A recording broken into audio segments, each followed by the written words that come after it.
ሰላም ጤና ይስጥልን የቻናላችን ቤተሰቦች። መሳሳም የፍቅር መገለጫ ብቻ ይመስላችኋል? ከሆነ ተሳስታችኋል።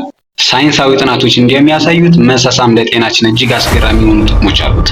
ዛሬ በመሳሳም የምናገኛቸው 7 አስገራሚ ጥቅሞችና አንድ ትልቁን የዓለማችን የመሳሳም የሰዓት ርዝማኔ እነግራችኋለሁ። እስከ መጨረሻው አብራችሁን ቆዩ። ይህ በማህበረሰብ ጤና ሳይንስ ባለሙያ ተዘጋጅቶ የቀረበ ትክክለኛ የቻናል ፕሮግራም ነው። አብራችሁን ቆዩ። አንደኛ፣ ለልብ ጤናና ለደም ዝውውር መሳሳም የልብ ትርታን ከፍ ያደርጋል። ይህ ሲሆን የደም ስራችን ይለጠጣሉ። በዚህ ምክንያት ደም ወደ ሰውነታችን ክፍሎች በነፃነት እንዲዘዋወር ያደርጋል። ይህም ከፍተኛ የደም ግፊትን ለመቀነስና ለልብ ጤና ዘብ ለመቆም ይረዳል።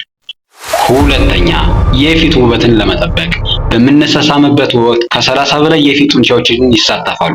ይህ ልምምድ የፊት ጡንቻዎች እንዲጠነክሩና የደም ዝውውር እንዲጨምር በማድረግ ቆዳ እንዳይጨማደድና የወጣትነት ገጽታ እንዲኖረን ይረዳል። ሶስተኛ፣ የጭንቀት ጠላት የሆኑ የደስታ ሆርሞኖች መመረት በምንሳሳምበት ጊዜ አእምሯችን እንደ ኦክሲቶክሲን፣ የፍቅር ሆርሞን፣ ዶፓሚን እና ሴሮቶኒን ያሉ ኬሚካሎችን ያመነጫል። እነዚህ ሆርሞኖች የጭንቀት ሆርሞን የሆነውን ኮርቲሶልን በማጥፋት ሰላምና መረጋጋት ይሰጡናል። አራተኛ፣ በሽታ የመከላከል አቅምን ያጠነክራል። ይህ ሊገርማችሁ ይችላል። በመሳሳም ወቅት የሚለዋወጠው ምራቅ አዳዲስ ባክቴሪያዎችን ለሰውነታችን ያስተዋውቃል።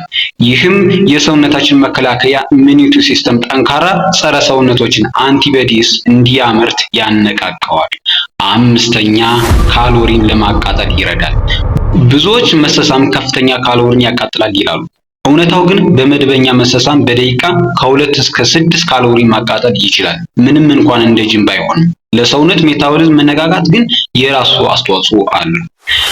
ስድስተኛ፣ ተፈጥሯዊ የህመም ማስታገሻ መሳሳም የደም ስሮችን በማስፋትና ኢንዶርፊን የተባሉ ተፈጥሯዊ የህመም ማስታገሻዎችን በሰውነታችን ውስጥ እንዲለቀቁ ያደርጋል። ይህ በተለይ ለራስ ምታትና ለሴቶች የወር አበባ ህመምን ለመቀነስ ትልቅ እገዛ ያደርጋል። ሰባተኛ፣ ለራስ መተማመንና ለረጅም ዕድሜ የመወደድና የመፈለግ ስሜት በራስ የመተማመን መንፈስን ይገነባል። ጥናቶች እንደሚያሳዩት ጠዋት ባለቤታቸውን ስመው የሚወጡ ሰዎች በስራቸው ውጤታማ ከመሆናቸውም በላይ ከጭንቀት ነፃ የሆነ ህይወት ስለሚመሩ ለረጅም ዕድሜ የመኖር እድላቸው ሰፊ ነው። ለመሆኑ በዓለማችን ረጅሙ መሳሳም ለስንት ሰዓት የቆየ ይመስላችኋል? ጥያቄ። በጊነስ ወርልድ ሪከርድ የተመዘገበው ረጅሙ መሳሳም 58 ሰዓት ከ35 ደቂቃ ከ58 ሰከንድ የቆየ ነው። ይህ በታይላንድ ሀገር የተመዘገበው አስገራሚ ታሪክ ነው። እንግዲህ መሳሳም ከፍቅር መገለጫነት ባለፈ ለጤናችን እንዲህ አይነት ጥቅሞች አሉት። ለዛሬ የነበረን መረጃ ይህን ይመስላል። ቪዲዮውን ከወደዳችሁት ሰብስክራይብ፣ ላይክ ማድረግና ለወዳጅ ዘመዶች ሼር ማድረግን እንዳይረሱ። በቀጣይ ሳምንት በሌላ የጤና መረጃ እስክንገናኝ ቸርን ሰንብት።